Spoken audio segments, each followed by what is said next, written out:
Private schools को जानने के पहले आपको यह समझना चाहिए कि प्राइवेट स्कूल कोई चपकते हुए छत का भवन नहीं है, बरसों की परिश्रम से बनाई हुई मंदिर की मजबूत इमारत है। शिक्षा की वो मंदिर है जिसकी नींव आप तो क्या, आपकी आने वाली पीढ़ी भी नहीं हिला सकती है। जो लोग इस भ्रम में जी रहे हैं कि आपके इस आंदोलन से, आपकी इस मांग से निजी विद्यालय की नींव हिल जाएगी और निजी विद्यालयों पे ताला लग जाएगा, तो आपके इस भ्रम को हम दूर कर देना चाहते हैं। बरसों की परिश्रम, एक उम्मीद, एक संकल्प, एक संघर्ष की यात्रा है जिसे हमने सीज करके शिक्षा का मजबूत मंदिर बनाया, और वैसा मंदिर जिसका एक एक पिलर आपके आंदोलन पे भारी पड़ेगा। आप एक वैसे बिहार की कल्पना कर रहे हैं जहां शिक्षा हो ही नहीं, जहां से शिक्षा की विदाई हो जाए, खास करके बेसिक शिक्षा की आप विदाई करना चाहते हैं। हम जिन बच्चों को देश का भविष्य बनाना चाहते हैं, अगर आज हम उनकी नींव मजबूत नहीं कर पाए तो वो हमारे देश के बारे में जान कैसे पाएंगे, तो फिर देश का भविष्य वो कैसे बन पाएंगे। इसलिए कुछ भी जानने से पहले ये समझ लीजिए कि निजी विद्यालयों की जो समस्याएं हैं, इंफ्रास्ट्रक्चर का जो कॉस्ट है, करोड़ों की जो लागत है एक निजी विद्यालय को बनाने की,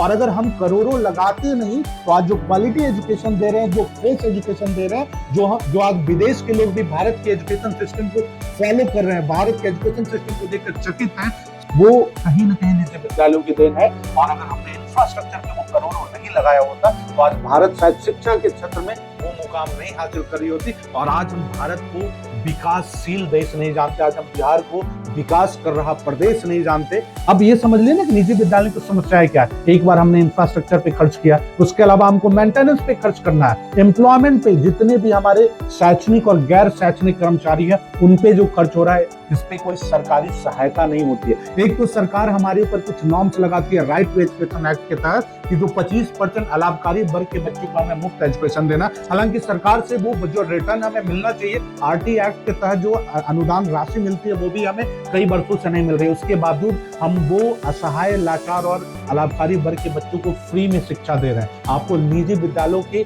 व्यवस्था पे, उनकी फैसिलिटी है, उस पर आपको गर्व करना चाहिए कि आपको आपके देश में, आपको आपके बिहार प्रदेश में, आपको आपके गांव के आसपास, आपको अपने मोहल्ले में, आपको आपके पंचायत में निजी विद्यालय मिल रहा है जहां की आप अपने बच्चों को गुणवत्तापूर्ण शिक्षा देने के सपनों को साकार कर सकते हैं। एक निजी विद्यालयों के लिए जो डेवलपमेंट कॉस्ट होता है ना, जैसे आप कोई भी ड्रेस को लेकर सोच लो, डिसिप्लिन को लेकर सोच लो, या किसी भी चीज को लेकर सोच लो, हर चीज पे हमारे जेब से बरसों की परिश्रम से अर्जित की गई पैसों को हम उसमें लगाते हैं, तब जाकर हम अभिभावकों की उम्मीदों पे खरे उतर पाते हैं, तब जाकर हम बच्चों को क्वालिटी एजुकेशन डिलीवर कर पाते हैं।